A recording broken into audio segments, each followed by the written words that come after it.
जगभरात डाळिंबाची निर्यात करणारा असं ओळख असलेल्या सांगोला तालुक्यामध्ये अतिवृष्टीने मोठ्या प्रमाणामध्ये डाळिंब बागांचं नुकसान झालेलं आहे आणि हे नुकसान कधी न भरून निघणार इतकं आहे। मात्र सरकारने यासाठी तातडीने मदत करावी अशी देखील डाळिंब उत्पादक शेतकऱ्यांची मागणी होत आहेत। माझ्यासोबत भाजपाचे जिल्हाध्यक्ष केतनसिंह केदार आहेत आणि ते स्वतः डाळिंब उत्पादक शेतकरी आहेत। मला सांगा, सांगोला तालुक्यामध्ये डाळिंबाचं उत्पादन मोठ्या प्रमाणावर घेतलं, निर्यात देखील केली जाते, मात्र आता काय परिस्थिती आहे डाळिंब बागाची?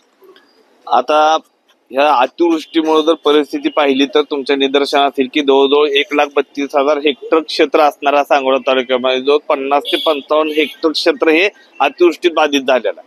त्यामध्ये जवळजवळ 30 ते 35,000 हेक्टर क्षेत्र हे डाळिंबाचं असेल। आता isakal.com आहे देशातील नंबर 1 ची मराठी न्यूज वेबसाईट। प्रत्येक अपडेटसाठी isakal.com ला नक्की भेट द्या। सांगोला तालुक्याची शेती क्षेत्रातली ओळख ही डाळिंबामुळेच झाली आणि सांगोला तालुक्यातलं डाळिंब हे डाळिंबाचा परदेशात अगदी एक्सपोर्टचा प्रमाण सुद्धा इतकं की शेकडो हजारो कोटीवर टर्नओव्हर इथं होतो डाळिंबाचा। आणि हे शेतकरी सध्या सगळे भुईसपाट झालेले आहेत। मी सुद्धा एक शेतकरी आहे, त्याची जाण मलाही आहे। त्यामुळे झाले तर ह्यासाठी त्यांची ही नक्कीच सगळ्या मंडळींची शेतकऱ्यांची अपेक्षा शासनाकडनं मदतीची आहे।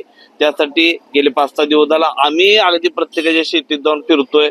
आदरणीय पालकमंत्री जयकुमार गोरे साहेब येऊन स्वतः प्रत्येकाच्या शेतीत जाऊन आलेत। या राज्याचे मुख्यमंत्री आदरणीय देवेंद्रजी फडणवीस साहेब असतील, यांच्याशी मी स्वतः जिल्हाध्यक्ष म्हणून त्यांच्याशी बोललो, ती परिस्थिती सांगितली, त्याच्यावर त्यांची भूमिका मदतीचीच आहे। परवा माड्यामध्ये आल्यानंतर तुम्ही सगळ्यांनी पाहिलेला आहे, तुमच्या समोरच साहेब बोललेत की कोणत्याही अटी शर्ती बाजूला ठेवून आम्ही मदत करणार आहे। म्हणजे उद्योजकांना सुद्धा वेळ आलेली, ज्यांचं नुकसान झाले त्याला ज्या ठिकाणी झालं तिथं नुकसान करणार ही शासनाची भावना आहे। सांगोला तालुक्यामध्ये किती मंडलामध्ये किती पाऊस झाला की आतापर्यंत तो पाऊस झालेला नव्हता? सांगोला तालुक्यामध्ये एकाच दिवशी जवळजवळ 160 ते 170 मिलीमीटर पाऊस झाला की त्यामुळे जवळजवळ सांगोल्यातल्या 9 मंडलापैकी 7 मंडल बाधित झालेली आहेत। परंतु नंतरच्या 3 दिवसामध्ये झालेल्या पावसामध्ये राहिलेली 2 मंडळी समाविष्ट होतील। त्यामुळे सांगोला तालुका तसा पूर्ण अतिवृष्टी मध्ये समाविष्ट झालेला आहे आणि तशा पद्धतीनंच पंचनामे करावे असं आम्ही या राज्याचे मुख्यमंत्री आदरणीय देवेंद्रजी फडणवीस साहेब असतील, आपल्या जिल्ह्याचे पालकमंत्री जयकुमार गोरे साहेब असतील, यांच्याकडे केलेले स्थानिक प्रशासनाकडे केले आणि स्थानिक प्रशासनाने तशा पद्धतीनं पंचनामे करण्यासाठी मदत करते, तेही काम करतायत आणि लवकरात लवकरच याला म्हणजे रिएम्बर्समेंट शासन देईल अशा आम्ही अपेक्षा करतो। किती कोटीचं साधारण डाळिंब बागांचं नुकसान झालंय सांगोला? आता तसं त्याचं बेरीज करणं सुद्धा अवघड आहे, इतक्या कोटीचं नुकसान झालं। तुम्हाला किती कोटी म्हणून सांगू?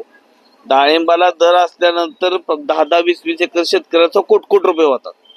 आता तुम्हाला ह्याच्यावरून तुम्ही अंदाज बांधा की एक शेतकरी 10 एकराचा कोट रुपये करू शकतो त्याला दर आला तर इतकं। आणि सध्या आता सगळे डाळिंब नुकसान झाले, पाक 100% डाळिंब सध्या नुकसान झालं। तुम्ही स्वतः जाऊन फिरा, एकाही शेतकऱ्याची बाग गुडघाभर पाण्यात नाही अशी नाहीये ज्यांच्या। आणि एक तर डाळिंबाला कमी पाण्यावर येणारं पीक आहे ते, गुडघा पाणी जर त्या बागेत थांबलं तर ती बाग राहतच नाही। आज नव्हे 6 महिन्याने ती पिकावर येत नाही, ती बाग काढून टाकणे हा शेतकऱ्यासमोर ऑप्शन आहे। डाळिंब उत्पादक शेतकऱ्यांना दिलासा देण्यासाठी मुख्यमंत्र्यांची तुम्ही भेट घेणार आहे? हो नक्कीच, आदरणीय आमचे नेते आदरणीय देवेंद्रजींच्या निदर्शनास आणून देणार आहे। त्यांनाही माहित आहे, तेही सगळ्या गोष्टीची पाहणी करतात। मी सांगायला पाहिजे असं सुद्धा नाही, असा मुख्यमंत्री नशिबान आहे महाराष्ट्र की लागलेला की प्रत्येक गोष्टीकडे त्यांचं लक्ष असतं। सांगोल्याचे विशेष तुम्ही हे सगळं त्यांच्या नक्की कानावर घालणार आहे, त्यांच्या घालणार आहे, पालकमंत्र्यांच्या घालणार आहे। मी आश्वस्त करतो, मी खात्री देतो की आमचे नेते देवेंद्रजी नक्कीच सांगोला तालुक्यातील डाळिंब शेतकऱ्यांच्या मागे उभा राहतील, ही मला खात्री आहे। हे होते केतनसिंह केदार। खरं तर सांगोल्याची ओळख ही डाळिंबामुळे देशभर पसरलेली आणि या सांगोल्यामध्ये शेतकऱ्यांचं मोठ्या प्रमाणावरती आर्थिक नुकसान झालेलं आहे, ते करोडोमध्ये नुकसान आहे। याची भरपाई तर होणार नाही, मात्र सरकारकडून जास्तीत जास्त मदत देऊ असं आश्वासन देखील या ठिकाणी मिळत आहे। कॅमेरामॅन राजू मिसाळसह भारत नागणे, साम टीव्ही न्यूज, सांगोला। देश विदेशातील प्रत्येक घडामोडींचे लाईव्ह अपडेट मिळवण्यासाठी आता साम टीव्हीच्या सर्व सोशल मीडिया प्लॅटफॉर्मला लाईक, फॉलो आणि सबस्क्राईब करा। तसंच सर्व नोटिफिकेशनसाठी बेल आयकॉन प्रेस करायला विसरू नका।